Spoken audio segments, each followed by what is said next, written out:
Joy is a middle school girls choir, and they consist of 6th to 8th graders. The girls go through an audition process.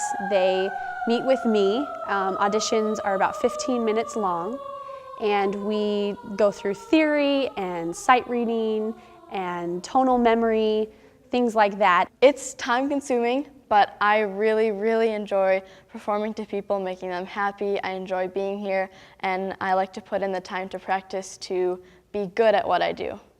This year, we have chosen to do Inner Beauty as our outreach, and what we're doing for that is I have conversations and we show movie clips about how media kind of poisons our image. Like, we think about how we're not beautiful or we're too fat or something like that. And so I have encouraged them to think about how it's not what's on the outside, it's what's on the inside. I want this to be a safe place where they can come sing, where they can park their problems at the door and just really grow in their music. Best thing in Bella Fiore that has happened to me has definitely been that, you know, anyone that's here is always here for you. So when you enter the room, you feel like you have like 30 best friends, that they're always here for you. And it doesn't matter like if you mess up, because they won't judge you, they help you. For our outreach this semester, they are supposed to go out and do just little kind acts for the people in the community. So Dancing for the Arts was involved with one of our outreaches, and we got grant money from that. And that went towards Bella Fiore starting, as well as ballettes, and it has been a real help to our organization.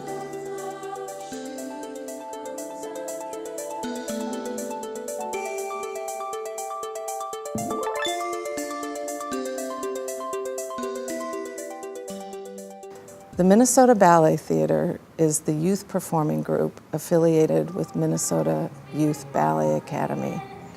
Joy is our new holiday production. It's an original production created by myself and Jeremy Plummer. Being in Joy has been a really fun experience just because it's a brand new show and it's a holiday show, so it's very upbeat and exciting, but then we also incorporated like the classic Nutcracker. Joy has a lot of like my favorite elements of holiday shows. It's got, Joy has that like jazzy, cheesy feel, as well as Nutcracker. We have co-collaborated with Bella Voce, Young Women's Choir. In addition, we have other featured performers. We auditioned dancers from area dance lines, and we also have, to bring in a cultural component, duet of Irish dancers and an East Indian dancer. The funding from Dancing for the Arts has been instrumental in helping this production get to the stage. We have a show because of that funding, and those are special needs families. That is only for them, and it's free of charge. And that funding came directly from the Rochester Arts Council, Dancing for the Arts. Joy makes me happy. It's full of life and it makes me very joyful. Joy makes me joyful.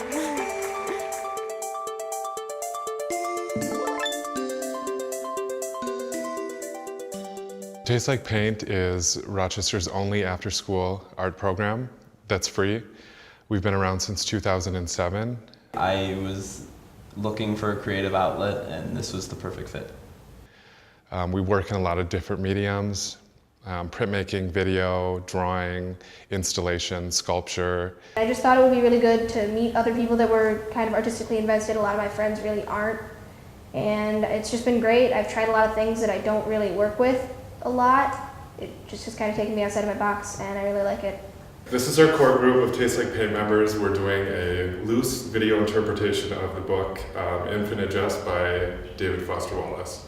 I'm currently developing a character that is loosely centered around the parental figures of the protagonist in Infinite Jest. What we're trying to do is, although filmmaking is a heavily collaborative effort, we want everybody to try to have their own individual imprint on the film. I'm developing a character based on Hal's best friend, Michael, who is a drug dealer and very manipulative. He's really a symbolic character, and he's going to be more of a background, omnipresent character. The value of working collectively with other artists is extremely important. I think Lily mentioned it earlier, how collaboration is a big part of this, and it's very true. Filmmaking is one of those art forms that requires multiple thoughts, multiple hands. The project that they're doing is provocative, it's timely, and I think it'll be one of those books that goes down in history like Catcher in the Rye did. So with the Dancing for the Arts grants, we were able to have the funds necessary to purchase a video camera to film our project.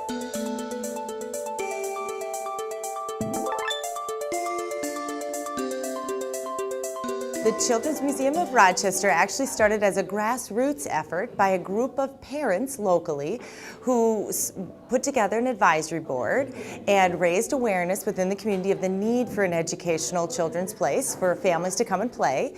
They made a partnership in 2011 with the Minnesota Children's Museum of St. Paul, and so we are the first satellite of the Minnesota Children's Museum of St. Paul.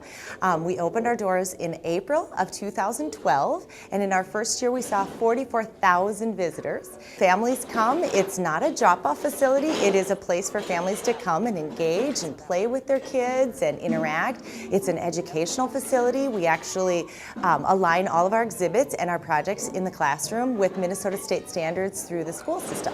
So our exhibits change out every 4 months. They are usually traveling exhibits from the St. Paul Museum that we get. We are financially self-sustaining, so we do pay for those exhibits to come down through transportation. This is our imagination station. It is our classroom. This changes out every week with different programs. It's art-based programming for kids and their families to engage into, and it varies week by week. We have a different theme. The imagination station has all sorts of different sensory and art-based exhibits so that families can play and interact, and it can be a learning piece. Our grant from the Rochester Arts Council was a wonderful way to fund the supplies that we use. We see an average of about 2,000 visitors through our classroom each month. So the grant from the Rochester Arts Council helped us provide new and kind of wow exhibits, but also supply us with those supplies that are consumables that we go through all the time.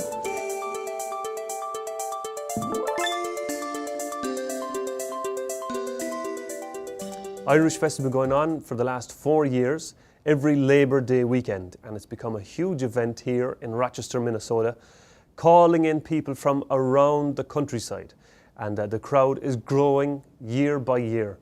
All throughout Irish Fest's history, there's been a big emphasis on children. We've had a Tír na nÓg, part of the park, which is the land of eternal youth, a place just for children, and you don't have to be under 12 to participate. And in this, dancing is a big part, for we find that dancing is a great way to engage with children and to excite that kind of heritage within them. And in Irish Fest, we teach or try to demonstrate céilí, set and step dancing. In the workshop area, we have a big emphasis on all the crafts of Irish heritage, be it storytelling, music, song and dance. And dancing are for all ages, but we do try to instill the enjoyment in the children here in Rochester. And not just the children of the expats, but the second, third, fourth generation children, and children that aren't even Irish, that they might see some enjoyment in the activity of Irish dancing, both in the step dancing and the céilí and set dancing. We were delighted to receive funding from Dancing of the Arts last year, and with that we were able to bring down the O'Shea Irish Dance School from the Twin Cities. Cormac O'Shea, the master teacher there, is one of the original river dancers, and he brought down a fantastic troupe to display their wares on the main stage. But not only that, to give workshops in the workshop area and to give classes in the Tír na nÓg part of the park for young children and mature children. And as well as that, we got in Éamon the Cógáin, my brother, who is a master teacher of Irish céilí and set dancing. And he got people ready of all ages for the big céilí that was on the Saturday night. Right now we're sitting in Artscape, which is a part of Teenscape, our new teen department.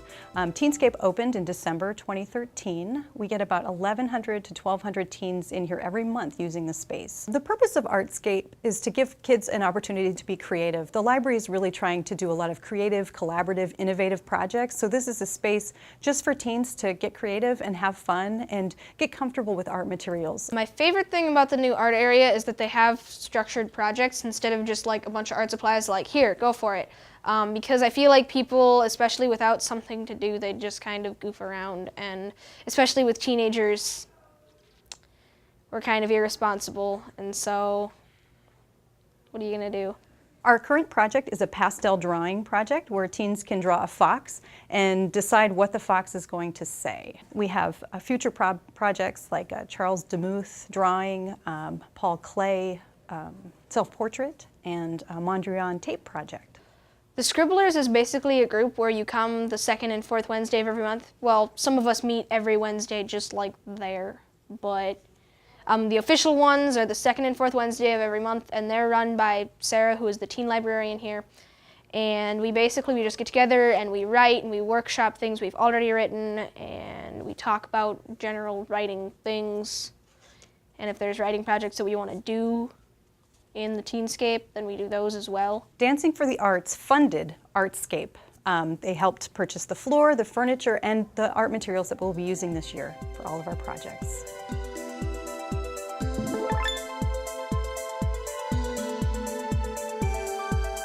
We wanted to provide families with a way to take art with them when they're going to appointments and staying in the hospital, just to provide them an emotional outlet and a connection to the arts while they're not here at the house. This bag was designed by a local artist, Shauna Brooks.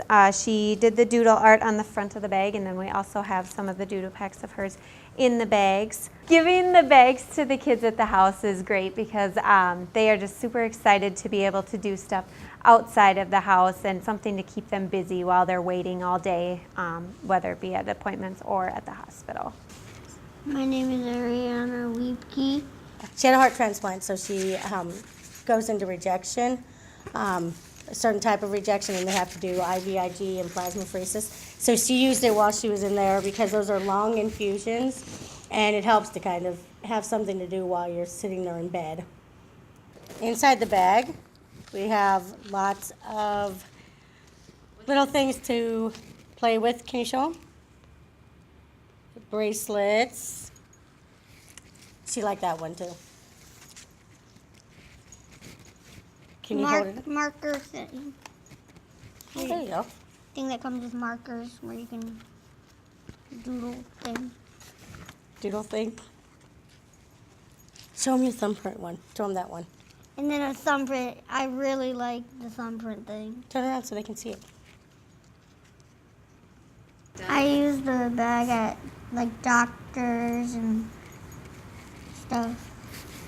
She likes to use it in the car. We have about a 2-hour trip to come to Rochester, so it's nice to have that so she can do that in the car while we're going to and from as well, because it makes for a long trip. The Art to Go program was made possible because of a grant from the Dancing for the Arts program through the Rochester Arts Council. We love this program and would love to continue it here. If you would like to make a contribution and sponsor an Art to Go bag, please call us at the Ronald McDonald House. Thank you.